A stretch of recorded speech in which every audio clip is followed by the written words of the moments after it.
Excelente. Hoy vamos a hablar sobre 5 términos súper importantes para tu carrera. El término número 1 es criminología. Es una ciencia humana e interdisciplinaria que tiene como objetivo el estudio del delincuente, el lugar de los hechos, el delito, las conductas desviadas, el control social con relación al delito mismo y a la víctima, con el objetivo de entender al criminal y las distintas motivaciones que lo llevaron a cometer determinados crímenes. También es una disciplina que ayuda a los médicos forenses a investigar los crímenes.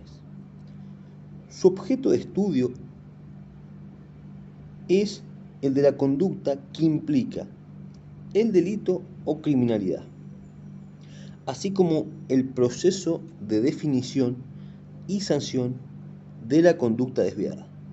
Además, también se centra en la prevención y el tratamiento de estas conductas.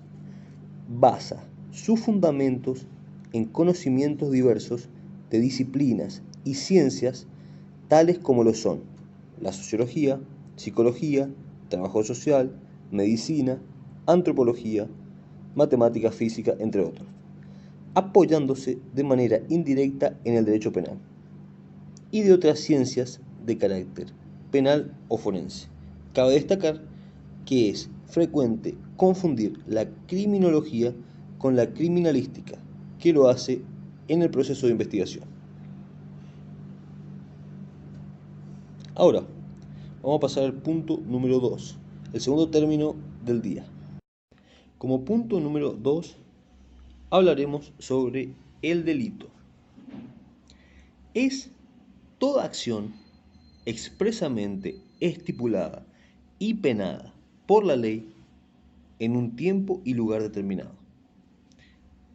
Será el legislador quien, en el afán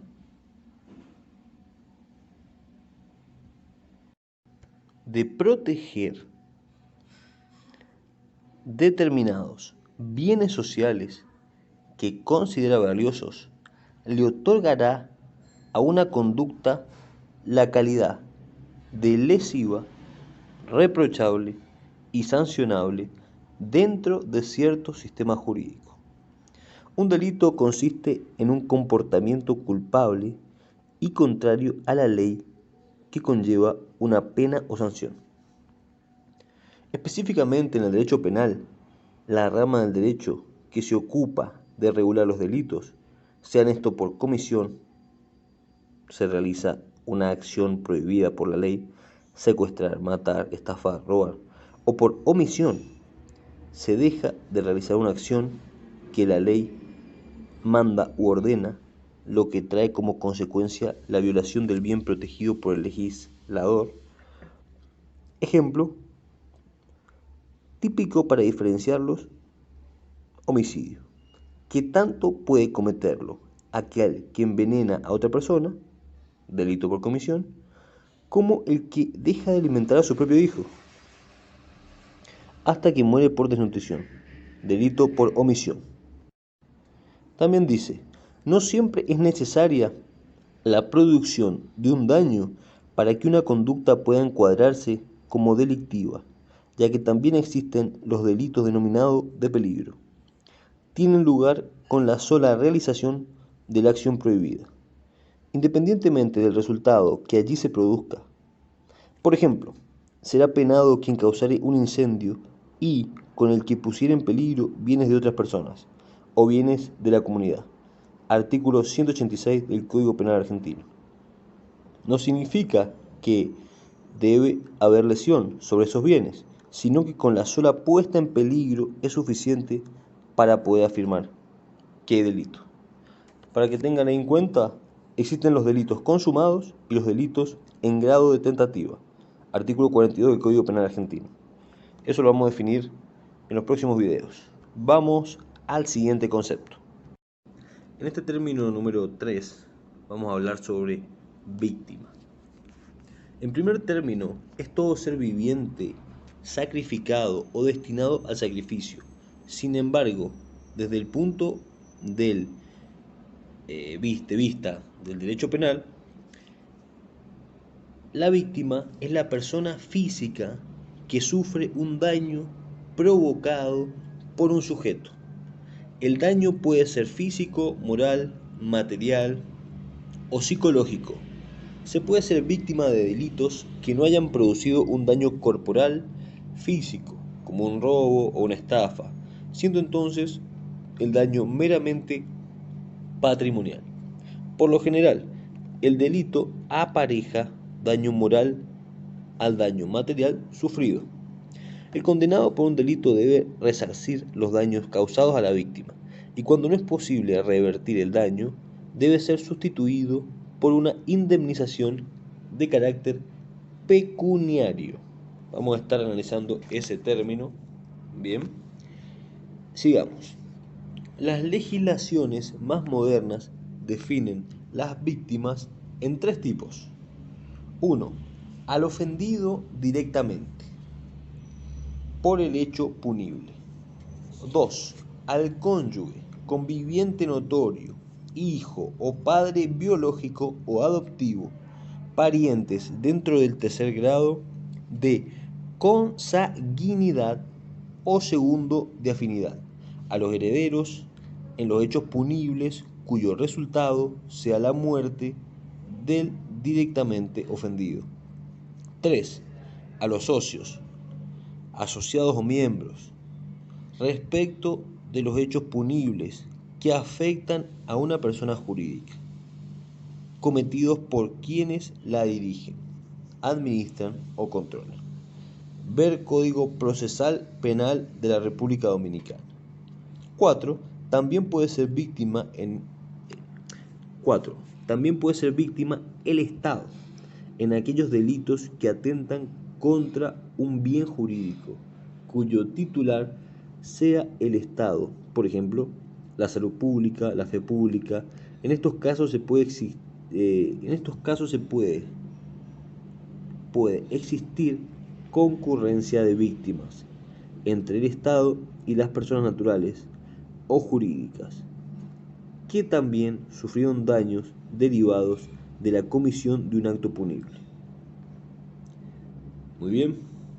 Bueno, vamos a pasar a este término que me pareció importante. Pecuniario. Vamos a ver qué significa pecuniario como punto 4. Muy bien. Acá hablamos de pena pecuniaria.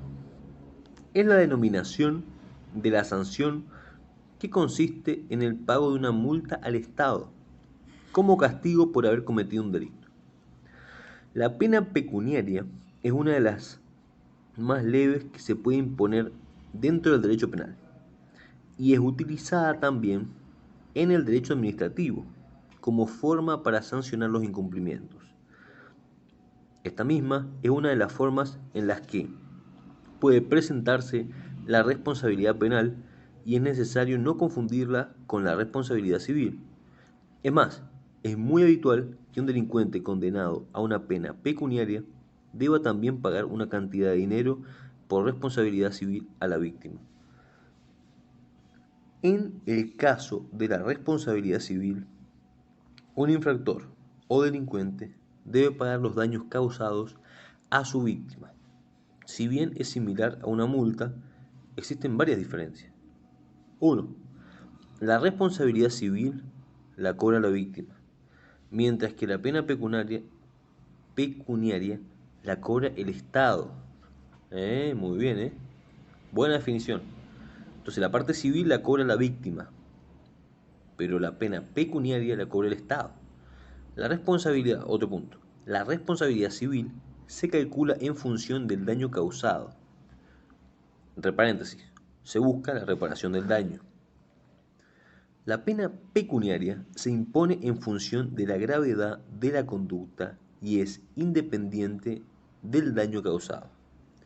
Acá habla cómo calcular cuánto tengo que pagar.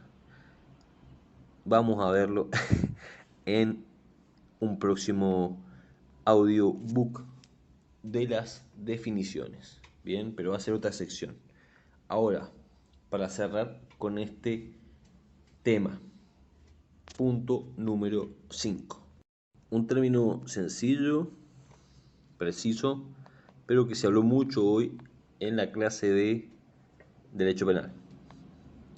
Habla sobre la dogmática jurídico-penal. ¿Qué es? Dice, la dogmática jurídico-penal ordena los conocimientos, las particularidades, establece categoría, conceptos, construye sistemas, interpreta, sistematiza, todo en referencia al derecho positivo. Su finalidad es proporcionar seguridad jurídica de otro modo inexistente. ¿Ok? Acá hay muchos PDF, ebooks. Si necesitan material, me pueden solicitar a través de los comentarios. Y bueno, cada vez vamos a estar compartiendo mejores definiciones, más amplias, con más ejemplos, y probablemente con algunos profesores que nos ayuden a interpretar mejor todos estos conceptos. Recuerden, estamos comenzando y vamos por más. Nos vemos en el próximo audiobook del diccionario de escribanía, de los juristas, del diccionario legal. Hasta pronto.